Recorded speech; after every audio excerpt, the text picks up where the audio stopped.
Hi, I'm Karen. Welcome to Friday Philosophy.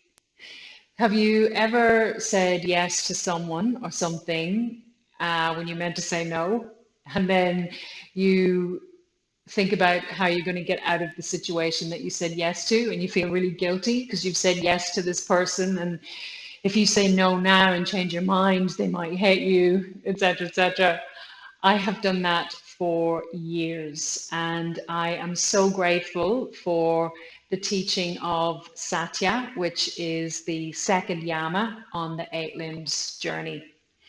So, what is Satya? Satya translates as truthfulness, and it means anything from not telling those massive porky pies to those little white lies that we might tell. And it also asks us to examine, what are we saying to ourselves? Are we telling ourselves the truth as we go through life?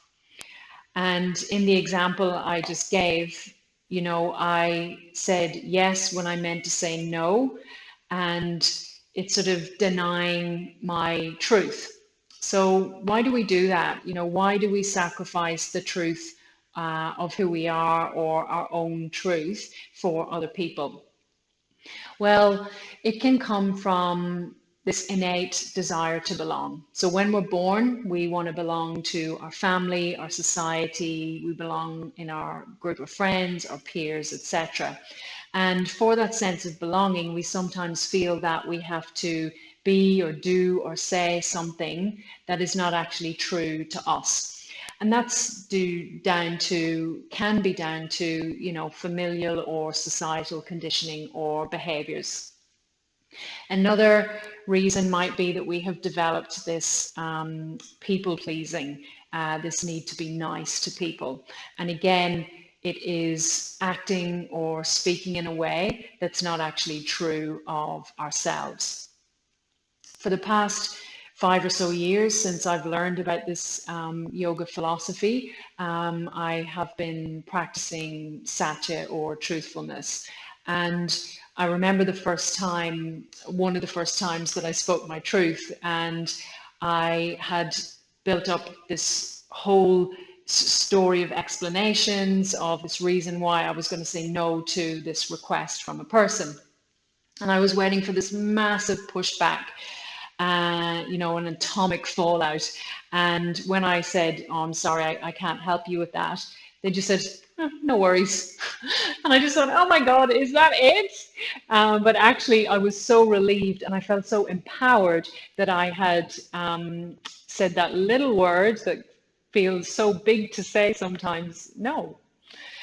So if you, like me, are a recovering people pleaser, or if you need time to think about and respond to questions or requests, then what Satya has taught me, or truthfulness, is to create some strategies. So be prepared. When I'm out and about, if somebody asks something of me or they say, "Oh, are you free to do such and such?"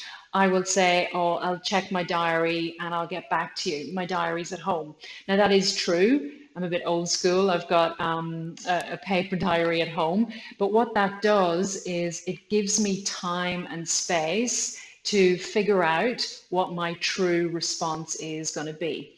And when I have that time and that space to actually figure out where I stand on something, it means that I am less likely to fall into that trap of saying yes when I mean no, or doing something that I don't want to do, or not being true to myself. So that's it for today's Friday philosophy. If you enjoyed my little clip, I would love you to subscribe to my YouTube channel, follow me on social media, or even share this with someone who might benefit from it. Thank you so much for watching, and I'll see you next time.